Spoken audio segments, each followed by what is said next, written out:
তোমরা যারা ক্যালকাটা ইউনিভার্সিটির আন্ডারে 6 সেমিস্টার এমডিসি কোর্স অর্থাৎ পাস কোর্সের ছাত্রছাত্রী আছো এবং তোমাদের শিক্ষাবিজ্ঞান সাবজেক্টটি আছে, তোমাদের জন্য আজকে ক্লাসটা খুবই গুরুত্বপূর্ণ।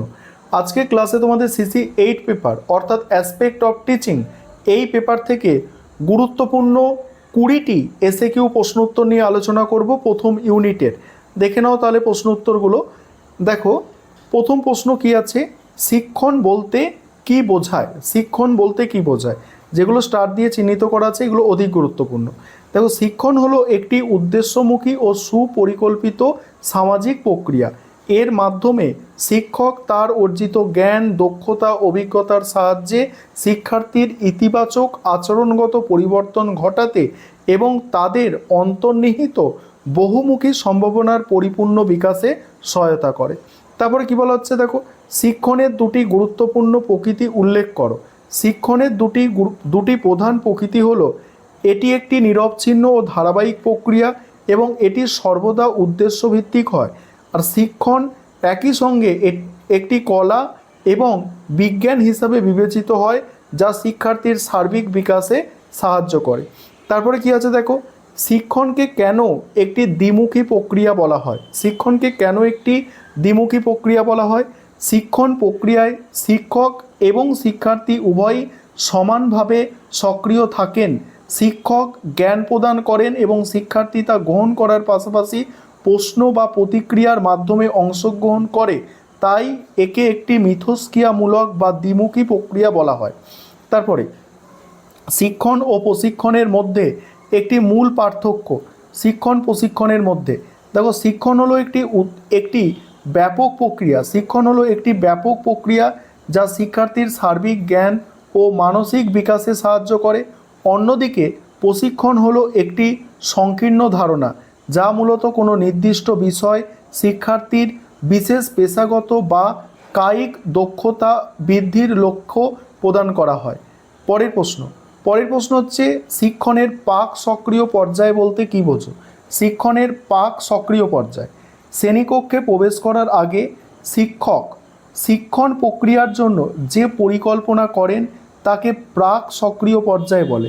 এই পর্যায়ে শিক্ষক পাঠের উদ্দেশ্য নির্ধারণ, বিষয়বস্তু নির্বাচন এবং উপযুক্ত শিক্ষণ পদ্ধতি ও উপকরণ বাছাই করার মতো গুরুত্বপূর্ণ সিদ্ধান্ত গ্রহণ করেন। পরের প্রশ্ন, শিক্ষণকে প্রভাবিত করে এমন দুটি শিক্ষার্থীর নিজস্ব উপাদানের নাম লেখো। শিক্ষণকে গভীরভাবে প্রভাবিত করে এমন দুটি গুরুত্বপূর্ণ শিক্ষার্থী নির্ভর উপাদান হলো শিক্ষার্থীর নিজস্ব পেশনা বা শেখার আগ্রহ এবং তার পূর্ব জ্ঞান বা পূর্বের অর্জিত অভিজ্ঞতা। পরের প্রশ্ন কি আছে, দেখো, শিক্ষণের অন্তর্বর্তী সক্রিয় পর্যায় কি? মোস্ট ইম্পর্টেন্ট প্রশ্ন।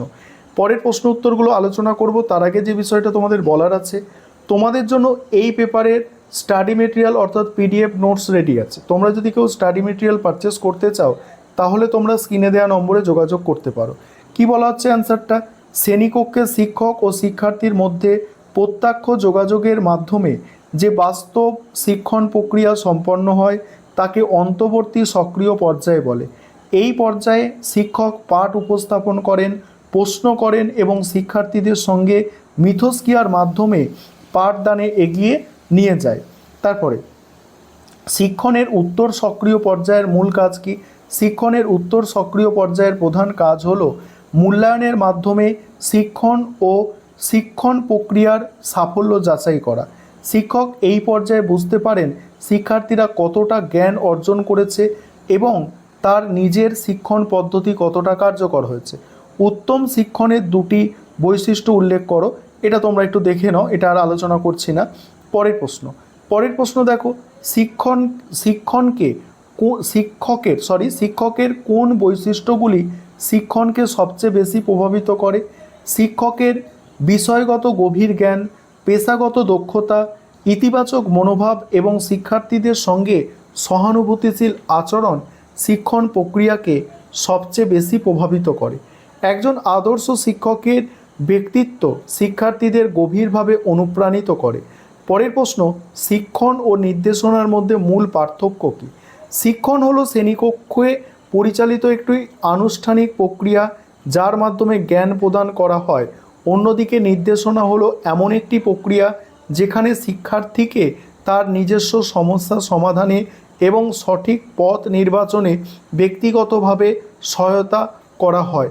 তারপর কি, প্রাক সক্রিয় পর্যায়ে শিক্ষকের প্রধান দুটি কাজ লেখো।